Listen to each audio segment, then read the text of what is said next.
A lot of clients ask if this is the right time to buy. And what I always tell clients is the best time to buy is when you're ready, regardless of what the market's doing, regardless of what interest rates are doing. If you ask anybody that purchased a home in the 80s whether or not they thought that was a good time to buy with interest rates 16 to 20%, they'd probably tell you yes or no, depending on what circumstances they were in. The reality is you're paying a mortgage payment every single month, whether you rent or own. And it comes down to whether or not you're ready to take control over your financial well-being and your financial goals for the future or not. And a lot of times that just comes down to looking at the numbers and what makes you comfortable and what are your long-term goals. I will tell you that there's lots of clients out there who say that, no, I'm just a long-term renter and I don't ever want to own anything. And most of those clients of mine all own their own homes because they've seen the benefit in it. Owning a home isn't for the faint of heart, in that you have to get fully financially transparent with whomever you've decided to work with. And a lot of times that's uncomfortable, and a lot of times that's what stops clients from moving forward. They're worried about some debt that they had 5 years ago, or some financial issues that they had, or maybe they just don't make enough money and you're worried that I'm not going to want to help you. And that's just not the case.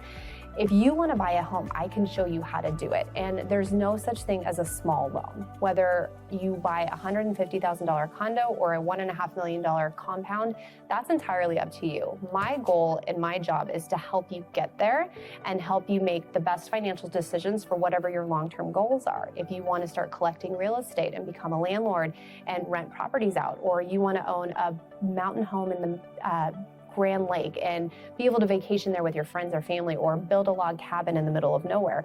Those are all your goals and you shouldn't make light of them. Don't let the fear of being told no stop you from looking into your options and getting into the market. Yes, currently we are in a seller's market.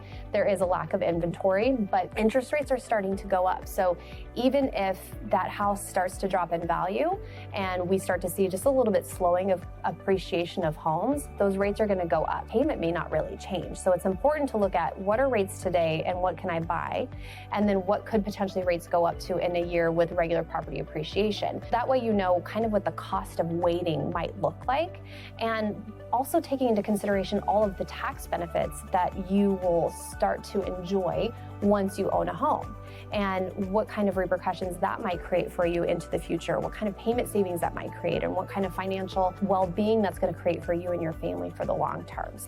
The market really isn't going to settle down, and there's no way to really predict it. I can tell you that we're not in a market crash.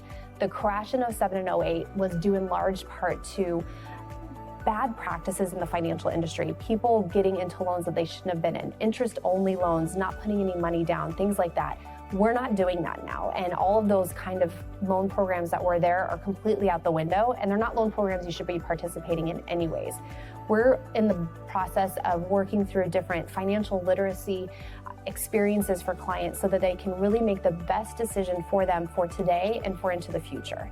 Interest rates kind of don't matter at that point. Yeah, they are impactful as far as what your monthly payment is, but sometimes the lowest rate or the highest down payment doesn't make sense for you, and it's important to know what that is.